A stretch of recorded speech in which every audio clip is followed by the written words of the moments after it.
সুপ্রিয় চতুর্থ শ্রেণীর শিক্ষার্থী বন্ধুরা, তোমাদের অর্ধবার্ষিক পরীক্ষা 2026-এর বিজ্ঞান প্রশ্নপত্রটি নিয়ে হাজির হলাম এই ভিডিওটিতে। যে প্রশ্নপত্র তোমাদের আসবে যে ধরনের, সেই ধরনের প্রশ্নপত্র এটি একটি। তো এই প্রশ্নটি কবল সুন্দরভাবে যদি তুমি পড়ো, এখান থেকে তুমি 80%-এর অধিক কমন পাবে ইনশাল্লাহ। তো তোমাদের প্রশ্নপত্রে প্রথমে থাকবে 1 নম্বর শূন্যস্থান, 2 নম্বরে সঠিক শব্দ দিয়ে শূন্যস্থান পূরণ, 3 নম্বর সত্য মিথ্যা, 4 নম্বরে বাম ডান মিলকরণ, 5 নম্বরে সংক্ষিপ্ত প্রশ্ন, 6 নম্বরে বড় প্রশ্ন।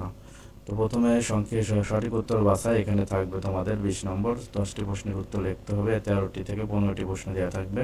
তো দেখো 1 নম্বরে যে প্রশ্নটি রয়েছে সেটা হচ্ছে, খাদ্য তৈরি করার সময় উদ্ভিদ কি ত্যাগ করে? খাদ্য তৈরি করার সময় উদ্ভিদ অক্সিজেন ত্যাগ করে। 2 নম্বর, জীবের শক্তি কোথা থেকে আসে? জীবের শক্তি আসে হচ্ছে খাদ্য থেকে। নিচের কোনটি সংক্রামক রোগ? সংক্রামক রোগ হচ্ছে গ ম্যালেরিয়া। কোনটি স্বাস্থ্য রক্ষার জন্য দরকারি? সেটা হচ্ছে খ নিয়মিত ব্যায়াম করা। 5 নম্বর, সাধারণত কি দ্বারা রোগ সৃষ্টি হয়? অণুজীব দ্বারা। কোনটি দুর্ঘটনাজনিত ক্ষতি নয়? বদহজম। 7 নম্বর, নিচের কোনটি বায়বীয় পদার্থের বৈশিষ্ট্য নয়? এটাও হবে খ নির্দিষ্ট আয়তন আছে। 8 নম্বর, কোন পরিবর্তনটি রাসায়নিক পরিবর্তন নয়? কাঁচ ভাঙা। স্কুলের ঘন্টা বাজলে কোন শক্তি উৎপন্ন হয়? শব্দ শক্তি। নিচের কোনটি বিদ্যুৎ উৎপাদনের উৎস নয়? চাঁদের আলো। নিচের কোনটির সাথে সাথে কোনো বস্তুর অবস্থান পরিবর্তিত হয়? অর্থাৎ সময়। কি প্রয়োগ করলে স্থির বস্তুকে গতিশীল করা যায়? তো সঠিক উত্তর হবে বল। পতাকা উত্তোলনের ক্ষেত্রে কোথায় বল প্রয়োগ করতে হয়? সঠিক উত্তর হবে রশিতে। তো এই ছিল তোমাদের সঠিক উত্তর বাছাই। তো এরপরে আমরা দেখে নেই তোমাদের শূন্যস্থান।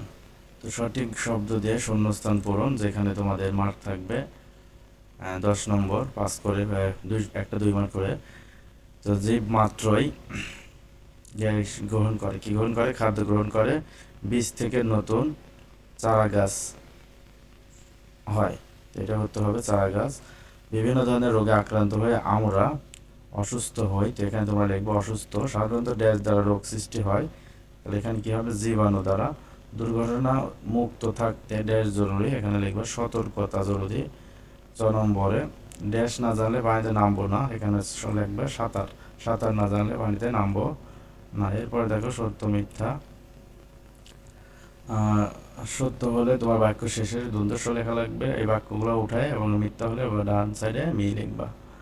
তো প্রথমে দেখো, উদ্ভিদ নিজের খাদ্য নিজেই তৈরি করে, এই কথাটি সত্য। গাছের পাতায় পরাগরেণু উৎপন্ন হয়, এটা মিথ্যা। তাহলে এখানে কি লিখবা? মি। যেটা আমি করা দিচ্ছি সেটাতে মি লিখবা। সকল রোগ অনিরাময় যোগ্য, এটা মিথ্যা।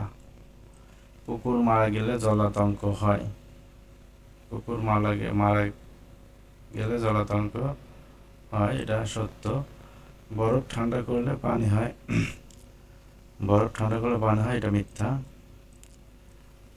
বাষ্প ঠান্ডা করলে পানি হয়, এটা সত্য। তো এই 3 নম্বর প্রশ্ন। এরপর 4 নম্বর প্রশ্ন তোমার থাকবে বাম ডান মিল করা। দেখো এই বাম ডানটা তোমাদের জন্য গুরুত্বপূর্ণ। যে সর্দি, প্রথমে সর্দি হলে তোমার পরজীব, সর্দি কার কারণে হয়? পরজীবীর কারণে হয়, এটার সাথে মিলবে। খেলাধুলা করলে শরীর সুস্থ থাকে, এটার সাথে মিলবে। রোগ হলে চিকিৎসকের কাছে যেতে হবে। জ্বর হলে জলপট্টি দিতে হবে। সাবানের পরিবর্তে ছাই ব্যবহার করা যায়। তো তোমরা মিল করাটি দেখে নিলা। তো এরপরে তোমাদের 5 নম্বর প্রশ্ন থাকবে সংক্ষেপ প্রশ্ন। তো এখানে দেখো 7টি প্রশ্ন দেওয়া রয়েছে, এই 7টি প্রশ্ন তোমরা শিখবা। এখানে যে 7টি প্রশ্ন রয়েছে, এই 7টি প্রশ্ন ভালো করে শিখবা। তো এরপরে রয়েছে 6 নম্বরের রচনামূলক প্রশ্ন। এখানে দেখো 5টি প্রশ্ন রয়েছে। তো রচনামূলক প্রশ্ন তোমাকে লিখতে হবে 3টা, আর সংক্ষিপ্ত প্রশ্ন লিখতে হবে 5টা। তো শিক্ষার্থী বন্ধুরা, এই ছিল চতুর্থ শ্রেণীর বার্ষিক পরীক্ষার কমন উপযোগী একটি প্রশ্নপত্র মডেল।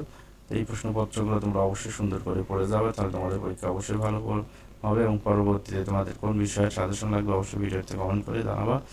এবং তোমরা ভিডিওটি অবশ্যই লাইক করে দেবা এবং আমাদের চ্যানেলটি সাবস্ক্রাইব করে রাখবা। ধন্যবাদ সকলকে।